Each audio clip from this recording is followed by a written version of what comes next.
নাটোরের বিভিন্ন আঞ্চলিক ও মহাসড়কে সৃষ্ট অসংখ্য খানাখন্দে এখন ভয়াবহ মৃত্যু ফাঁদে পরিণত হয়েছে। বেহাল দশার কারণে প্রায়শই ঘটছে ছোট বড় দুর্ঘটনা। এ নিয়ে বিস্তারিত জানাতে নাটোর থেকে যুক্ত হচ্ছেন নাজমুল হাসান। নাজমুল, সড়কে যে এত বড় বড় খানাখন্দ আসলে তৈরি হয়েছে, স্থানীয়রা কি প্রশাসনের দৃষ্টি আকর্ষণ করার জন্য কোনো ধরনের পদক্ষেপ নিয়েছে কিনা, সেই সাথে সংশ্লিষ্টরা আসলে কি বলছে সে সম্পর্কে জানাবেন।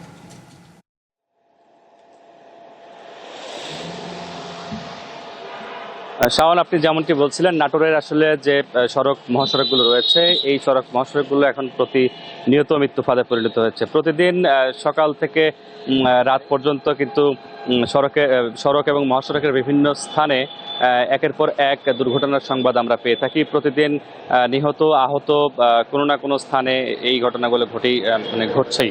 বিশেষ করে নাটোরের যে মহাসড়কগুলো রয়েছে, সেই বনপাড়া হাটিকুমরুল মহাসড়ক, নাটোর রাজশাহী মহাসড়ক, নাটোর বগুড়া এবং নাটোর পাবনা মহাসড়ক, এই মহাসড়কগুলোর বেশ কিছু স্থানে ভাঙা গর্ত, খানাখন্দ পরিণত আছে। পাশাপাশি বিশেষ করে নাটোর বনপাড়া হাটিকুমরুল মহাসড়কের যে নাটোর থেকে হাটিকুমরুলের সিরাজগঞ্জ পর্যন্ত প্রায় 25 থেকে 28টি স্থানে বাঁক রয়েছে। তো এই বাঁকগুলোতে সড়ক পরিবহন থেকে যে সাইনবোর্ড দেওয়ার কথা থাকে, অনেক সময় হাইওয়ে পুলিশ দেন, সেই ব্যানারগুলো কিন্তু ঝড়ে বৃষ্টিতে ভেঙে পড়ে আছে। সেগুলো কিন্তু এখনও মেরামত করার কোনো কর্তৃপক্ষের নজর নেই। এই কারণে চলাচল যারা করে থাকেন গাড়ি নিয়ে, চালকরাও কিন্তু সামনে যে মোড়, ডানে বাঁক বামে বাঁক, এই বিষয়টাও কিন্তু তারা বুঝতে পারেন না। বিশেষ করে বাস ট্রাক চালক যারা আছেন, তারা বেপরোয়া গতিতে এই মহাসড়কে এসে যান চলাচল করে থাকার কারণে প্রায়শই এই দুর্ঘটনাগুলো ঘটছে। পাশাপাশি মহাসড়কে আমরা হাইওয়ে পুলিশের নজরদারি খুবই কম দেখেছি। তাদের অভিযানও তেমনটা নেই বললেই চলে, কারণ মহাসড়কগুলোতে অবৈধ থ্রি হুইলার যে গাড়িগুলো রয়েছে, 2 চাকা 3 চাকার যে গাড়িগুলো রয়েছে, সেই গাড়িগুলো অবাধে কিন্তু নিয়ন্ত্রণহীনভাবে চলাচল করতে দেখা যায়, যেগুলো আসলে মহাসড়কে চলাচল করার কথা না।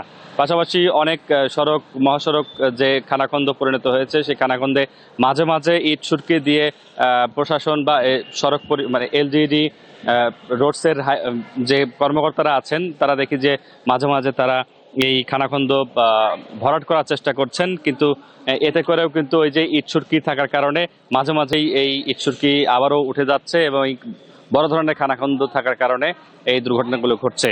বিশেষ করে গত মঙ্গলবারের দিন আমি যেটি বলতে চাই, যে মঙ্গলবারে ঢাকা থেকে রাশিয়ার নাগরিক 50 জন নাগরিক নিয়ে রূপপুরের উদ্দেশ্যে যাচ্ছিল একটি বাস, এবং নাটোর থেকে একটি ট্রাক ঢাকার উদ্দেশ্যে যাচ্ছিল।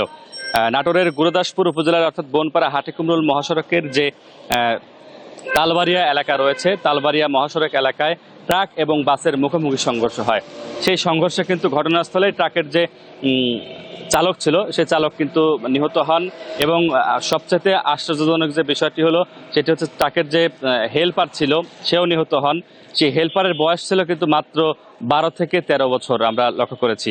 অর্থাৎ এই যে ট্রাক বাসে যে এখন হেল্পারগুলো নেওয়া হচ্ছে, তাদের কিন্তু অপ্রাপ্ত বয়স্ক, অর্থাৎ হাইওয়ে পুলিশের তেমন নজরদারি না থাকায় এবং সড়কে খানাখন্দ থাকার কারণে এই দুর্ঘটনাগুলো বেশি ঘটছে। শাওন, নাটোর থেকে এই ছিল সর্বশেষ। নাজমুল, আপনাকে ধন্যবাদ।